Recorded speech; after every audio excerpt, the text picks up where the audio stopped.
Hello, dear viewers, and welcome back to the channel that turns royal headlines into full-color stories. If you're new here, hit that bell so you never miss an episode. If you're a returning subscriber, you already know we don't do 5-sentence summaries, we give you the whole saga. Today's saga begins with an innocent 7-year-old and a question so disarmingly simple it froze Buckingham Palace in mid-sentence. Why are you queen when Grandma Diana isn't? Those words, spoken by Prince Louis of Wales to Queen Camilla at what was supposed to be a breezy charity reception, detonated decades of unspoken tension inside the House of Windsor. In the next 20 minutes, we'll explore exactly why that single sentence struck Buckingham like a thunderclap, how it scraped open wounds that courtiers have tried to bandage for 2 decades, and what it might mean for the monarchy's attempt to project unity in 2025 and beyond. Ready? Let's step inside the room. Setting the stage, a very polite powder keg. It happened 4 weeks ago in the picture gallery at Buckingham Palace, a room usually reserved for formal teas and diplomatic gift exchanges. That afternoon, it hosted a reception for community garden volunteers and eco-startup founders, very on-brand for King Charles's green agenda. The vibe? Think soft string quartet, cucumber sandwiches, and the faint scent of beeswax. Prince William and Princess Catherine decided to bring their youngest, Prince Louis, partly to show his learning the ropes, partly because the Wales children have become the monarchy's charm offensive. Louis had been briefed, smile, shake hands, inside voice, but his 7 and 7-year-olds are part sponge, part fireworks. He darted around tables, admiring miniature bonsai trees, then spotted Camilla, radiant in pastel blue, chatting with donors.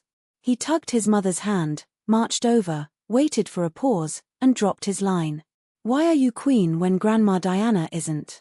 Witnesses recall a collective inhale, as if the entire picture gallery suddenly lacked oxygen. A footman's silver tray trembled. Camilla's practiced smile faltered into something between surprise and pain. Princess Catherine bent down so fast her hat nearly fell, gently steering Louis away with the timeless parental mantra, "Let's find Daddy, darling." Why one question lanced a decades-old wound. To understand why that childlike query landed like a grenade, we must rewind to 1995, when Princess Diana told BBC's Martin Bashir, "There were 3 of us in this marriage."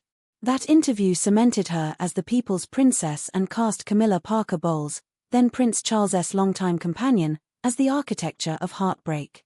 Fast forward to 2005, Charles marries Camilla, but Buckingham issues a cautious promise: when Charles becomes king, Camilla will be princess consort, not queen. Years pass, public sentiment softens, Camilla works tirelessly for literacy and domestic abuse charities. By 2022, Elizabeth II gives her blessing for Queen Camilla. The rebrand appears complete, until a 7-year-old repeats what is likely heard at home: Grandma Diana was the real princess, why not the real queen? Royal historian Dr. Emily Hart explains. Diana's legacy isn't a footnote, it's a living energy. It survives in public memory and, clearly, inside palace nurseries. Louis, in his innocence, reopened a debate the firm hoped was archived. Immediate fallout inside the palace. Sources tell us Queen Camilla was momentarily winded but maintained composure, replying, "Well, darling, your grandmother was very special and loved by everyone. I help Grandpa as best I can." But the damage control began the second the doors closed. Press secretary's checklist: verify if anyone captured video. A guest lurking near a Gainsborough painting did. 60 seconds of shaky footage now burned onto half the internet. Private secretaries: draft a statement emphasizing a child's curiosity and politely requesting privacy. William and Catherine, debrief Louis. Palace insiders say Catherine explained, different queens have different stories, while William phoned his father to apologize for the awkwardness. King Charles reportedly sighed and said, "He's a child, children ask, adults adapt."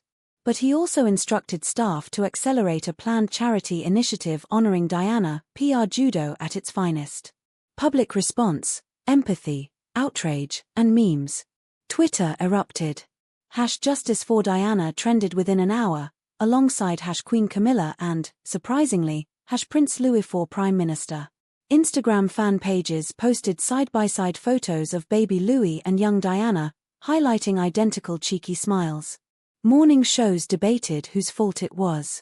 Sympathizers, Louis is 7, blame the adults for not preparing him.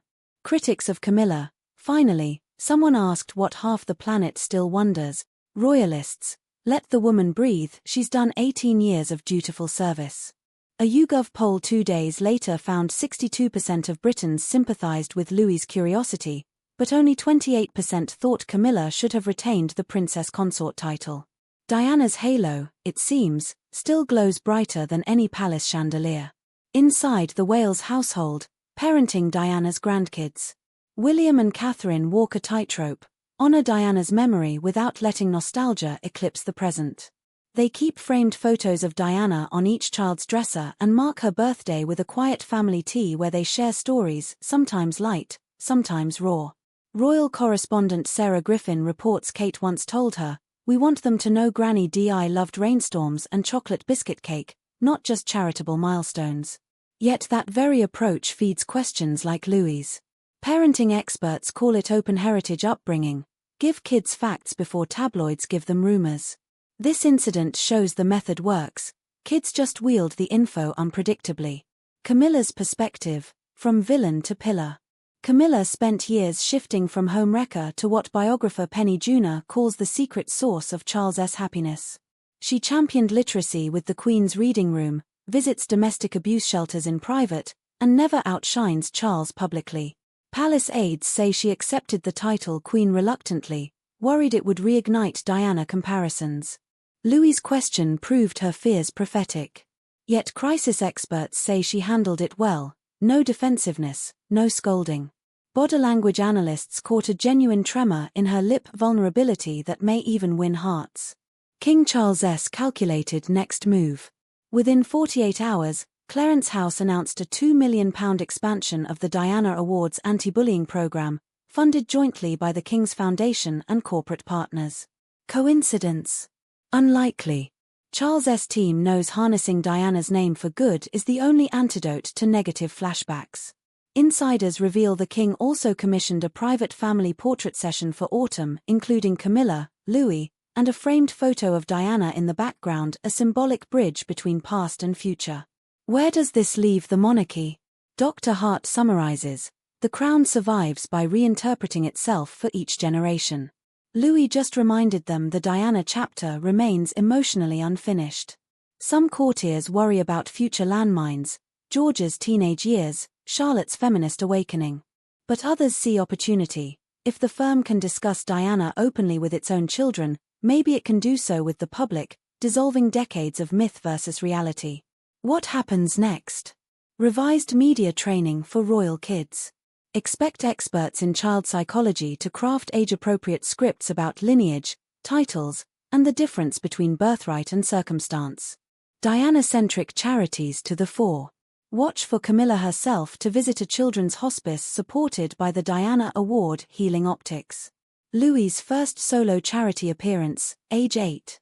Courtiers may fast-track a patronage that channels his curiosity and cheek, turning potential gaffes into purposeful moments.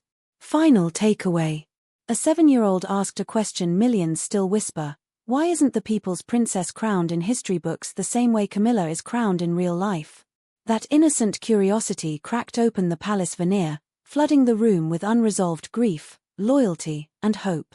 The monarchy's task, once again, is to listen, adapt, and prove it can carry Diana's compassion forward while Camilla stands beside the king with quiet steadiness.